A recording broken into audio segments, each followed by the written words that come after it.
வணக்கம். செய்திச் சுருக்கம். திமுகவின் ஊழலை மறைக்க சதி. யார் இந்த முக்கிய புள்ளி? விஜயின் தாவேக அரசை வறுத்தெடுத்த எதிர்க்கட்சிகள். அதிமுக பொதுச் செயலாளர் பழனிசாமி வெளியிட்ட அறிக்கையில் கூறியிருப்பதாவது: மின்துறை தலைமை அலுவலகத்தில் முக்கிய விவரங்கள் அடங்கிய 18 ஹார்ட் டிஸ்குகள் காணவில்லை என செய்திகள் வருகின்றன. தூய சக்தி என்று சொல்லிக் கொள்ளும் ஆட்சியில் டெண்டர் தொடர்பான தரவுகள் காணாமல் போயிருப்பதை என்னவென்று எடுத்துக் கொள்ள வேண்டும். நடுஇரவில் திருடர்கள் வந்து திருட இது என்ன மந்தையில் இருக்கும் ஆடா? கண்டிப்பாக இந்த திருட்டில் ஏதோ ஒரு உள்நோக்கம், யாரையோ காப்பாற்றும் சதி இருக்கிறது. தூரசக்தி ஓரசக்தி என்று சொன்ன கட்சியை காப்பாற்ற முயல்கிறதா இந்த பேர சக்தி? ஹார்ட் டிஸ்க் திருட்டு குறித்து முறையான சிபிஐ விசாரணை நடத்தப்பட்டு உண்மை வெளிவர வேண்டும் என பழனிசாமி கூறியுள்ளார். பாரதிய ஜனதா மாநில தலைவர் நயினார் நாகேந்திரன் வெளியிட்ட அறிக்கையில் கூறியிருப்பதாவது: மின்சாரத்துறை அமைச்சர் நேரில் சென்று பார்வையிட்ட சில நாட்களிலேயே ஹார்ட் டிஸ்க் திருட்டு சம்பவம் அரங்கேறியிருக்கிறது. இது துறை அதிகாரிகள் துணையோடுதான் நடந்திருக்குமோ என்ற பலத்த சந்தேகம் ஏற்படுகிறது. முந்தைய திமுக ஆட்சி காலத்தில் நடந்த லஞ்ச ஊழல்களையும் முறைகேடுகளையும் மூடி மறைக்கவும் அவர்களை காப்பாற்றவும் தாவேக அரசு முயல்கிறதா என்று கேள்வி எழுகிறது. இந்த விவகாரத்தில் காவல்துறை உடனடியாக விசாரணை நடத்தி காணாமல் போன ஹார்ட் டிஸ்குகளை மீட்க வேண்டும்.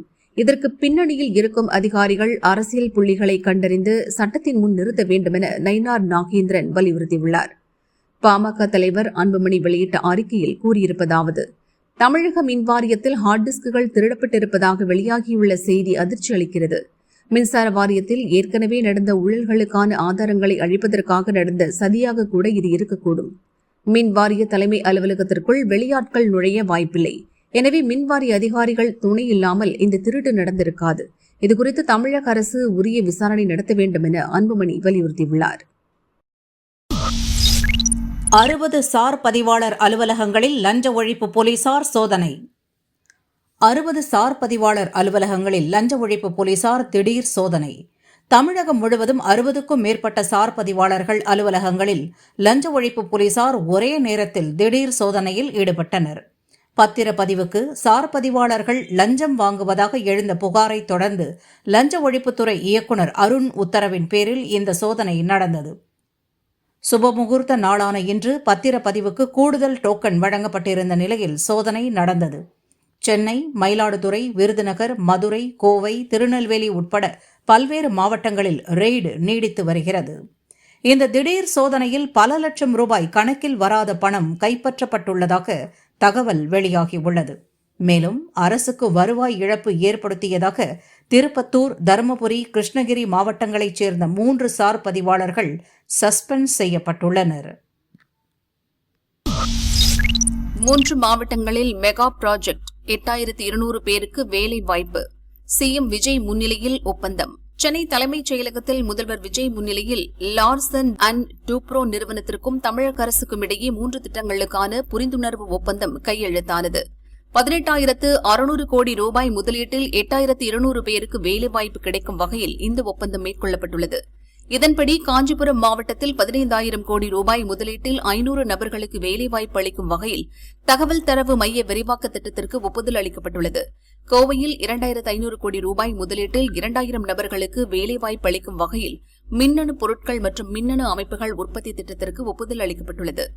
திருவள்ளூர் மாவட்டத்தில் 1,100 கோடி ரூபாய் முதலீட்டில் 5,700 நபர்களுக்கு வேலைவாய்ப்பு அளிக்கும் வகையில் காட்டுப்பள்ளி LNT கப்பல் கட்டும் தளம் விரிவாக்க திட்டத்திற்கு ஒப்புதல் அளிக்கப்பட்டுள்ளது. 2036ஆம் ஆண்டுக்குள் தமிழகத்தின் பொருளாதாரத்தை $1.5 டிரில்லியன் உயர்த்த வேண்டும் என்ற லட்சிய இலக்கினை எய்துவதற்கான முயற்சியின் மைல்கல்லாக இது அமைந்துள்ளதென தமிழக அரசு தெரிவித்துள்ளது. இந்த முதலீடுகள் மூலம் மாநிலத்தில் டிஜிட்டல் உள்கட்டமைப்பு மற்றும் செயற்கை நுண்ணறிவு செயல்பாடுகள் வளர்ச்சி பெறுவதுடன் மின்னணுவியல் உற்பத்தி சூழல் அமைப்பு மேம்படும். மேலும் காட்டுப்பள்ளி திட்டம் கடலோர காற்றாலை கட்டுருவாக்க தொழிலுக்கு உலகத்தரம் வாய்ந்த உள்கட்டமைப்பை கொண்டுவரும். இத்திட்டங்கள் மூலம் தமிழக இளைஞர்களுக்கு பெரிய அளவிலான நேரடி மற்றும் மறைமுக வேலைவாய்ப்புகள் உருவாக்கப்படுவதுடன் மாநிலத்தின் பொருளாதாரமும் மேம்படும் என தமிழக அரசு கூறியுள்ளது. சட்டசபை செயலாளராக சாந்தி பொறுப்பேற்பு வரலாற்றில் முதல் முறை. தமிழக சட்டசபை செயலாளராக பணியாற்றி வந்த சீனிவாசனின் பதவிக்காலம் செப்டம்பர் 30ஆம் தேதியுடன் முடிவடைய இருந்த நிலையில் முன்கூட்டியே அவர் பதவி விலகினார். தனிப்பட்ட காரணங்களுக்காக பதவி விலகுவதாக சபாநாயகர் JCD பிரபாகரிடம் அவர் கடிதம் அளித்தார். இதனையடுத்து சட்டசபை செயலாளராக சாந்தி நியமிக்கப்பட்டார். இதன் மூலம் தமிழக சட்டசபையின் முதல் பெண் செயலாளர் என்ற பெருமையை சாந்தி பெற்றார். கச்சா எண்ணெய் தட்டுப்பாடு கை கொடுக்கும் வெனிசுலா. மோடியை சந்தித்த வெனிசுலா அதிபர். 5 நாள் பயணமாக இந்தியா வந்துள்ள வெனிசுலா அதிபர் டெல்சி ரோட்ரிக்ஸ் டெல்லியில் உள்ள ஹைதராபாத் இல்லத்தில் பிரதமர் மோடியை சந்தித்தார். மேற்காசியாவில் நிலவும் போர்ச்சூழல் காரணமாக கச்சா எண்ணெய் விநியோகத்தில் உள்ள தடங்கல்களை சமாளிக்க வெனிசுலாவில் இருந்து கச்சா எண்ணெய் இறக்குமதியை அதிகரிப்பது, எரிசக்தி கூட்டுறவை வலுப்படுத்துவது குறித்து இந்த கூட்டத்தில் முக்கியமாக விவாதிக்கப்பட்டது. அத்துடன் வர்த்தகம், முதலீடு, மருந்து பொருட்கள், சுகாதாரம், வாகன உற்பத்தி, புதுப்பிக்கத்தக்க ஆற்றல் முதலான துறைகளில் கூட்டாக சேர்ந்து பயணிப்பது பற்றியும் பேசப்பட்டது. தெற்குலக நாடுகளின் நலன்களை முன்னெடுப்பது குறித்தும் இருநாட்டு தலைவர்களும் கருத்துக்களை பரிமாறிக்கொண்டனர்.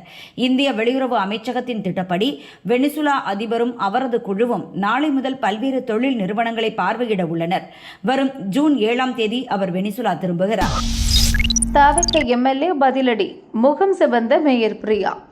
திருவிக நகர் தொகுதிக்குட்பட்ட பகுதியில் அரசு பள்ளிகளில் புதிய கட்டிட திறப்பு விழா இன்று நடைபெற்றது. மேயர் பிரியா, திருவிக நகர் தாவக எம்எல்ஏ பல்லவி உள்ளிட்ட பலர் கலந்து கொண்டனர். முதல் நிகழ்ச்சியாக புளியந்தோப்பில் உள்ள புதிய கட்டிடத்தை மேயர் பிரியா மற்றும் எம்எல்ஏ பல்லவி தனியாக கத்தரிக்கோல் வைத்து ரிப்பன் வெட்டி திறந்தனர். பின் உள்ளே குத்துவிளக்கேற்றும் போது மேயர் பிரியா எம்எல்ஏவை விளக்கேற்ற விடாமல் புறக்கணித்தார். அவர் கேட்டும் கொடுக்காமல் எம்எல்ஏவுக்கு அருகில் இருந்த அதிகாரியிடம் மெழுகுவர்த்தியை கொடுத்தார். எம்எல்ஏ கோபித்துக் கொண்டு அங்கிருந்து வெளியேறினார்.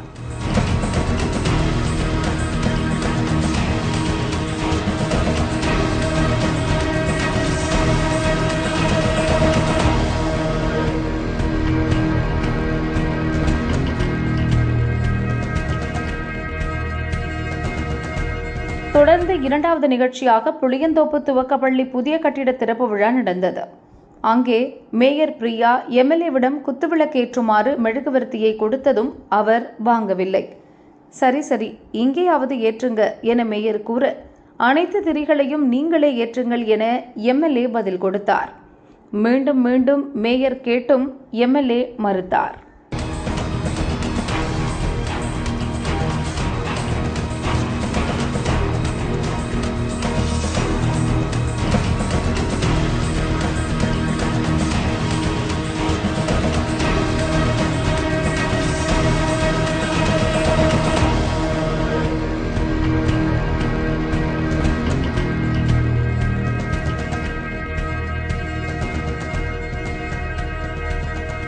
அவரது ஆதரவாளர்கள் கைத்தட்டி கோஷம் எழுப்பினர். டென்ஷனான மேயர் அங்கிருந்து வேகமாக கிளம்பினார். தாமதமாக துவங்கியது தென்மேற்கு பருவமழை. 23 மாவட்டங்களுக்கு கனமழை எச்சரிக்கை. ஆண்டுதோறும் ஜூன் 1ஆம் தேதி கேரளாவில் தென்மேற்கு பருவமழை துவங்கும். செப்டம்பர் இறுதி வரை நீடிக்கும் இந்த பருவமழையால் கேரளம், கர்நாடகா, மகாராஷ்டிரா, கோவா ஆகிய மாநிலங்கள் மற்றும் தமிழகத்தின் தென் மாவட்டங்களில் மழை பெய்யும்.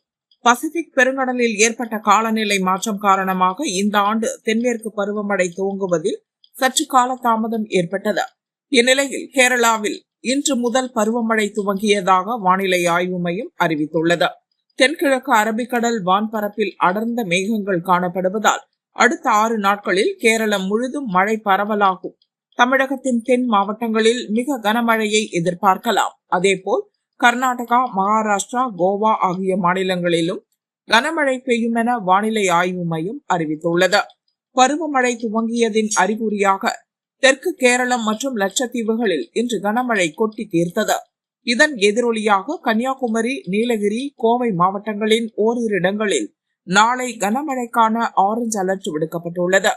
தென்காசி, திருநெல்வேலி மாவட்டங்களின் மலைப்பகுதிகள், தேனி, திண்டுக்கல், திருப்பூர், விருதுநகர், மதுரை, சிவகங்கை, நாகப்பட்டினம், திருவாரூர், தஞ்சாவூர், மயிலாடுதுறை, புதுக்கோட்டை, சேலம், திருவண்ணாமலை, சென்னை, காஞ்சிபுரம், ராணிப்பேட்டை, விழுப்புரம், திருவள்ளூர், வேலூர், செங்கல்பட்டு மற்றும் ஈரோடு ஆகிய 23 மாவட்டங்களில் நாளை ஜூன் 5ஆம் தேதி கனமழை பெய்ய வாய்ப்புள்ளதாக வானிலை ஆய்வு மையம் அறிவித்துள்ளது. தமிழகத்தின் கடலோர மாவட்டங்கள், மன்னார் வளைகுடா மற்றும் குமரி கடல் பகுதிகளில் இன்று முதல் ஜூன் 8ஆம் தேதி வரை மணிக்கு 50 கிலோமீட்டர் வேகத்தில் சூறைக்காற்று வீசும். எனவே இப்பகுதியில் உள்ள மீனவர்கள் கடலுக்கு செல்ல வேண்டாம் என அறிவுறுத்தப்பட்டுள்ளனர்.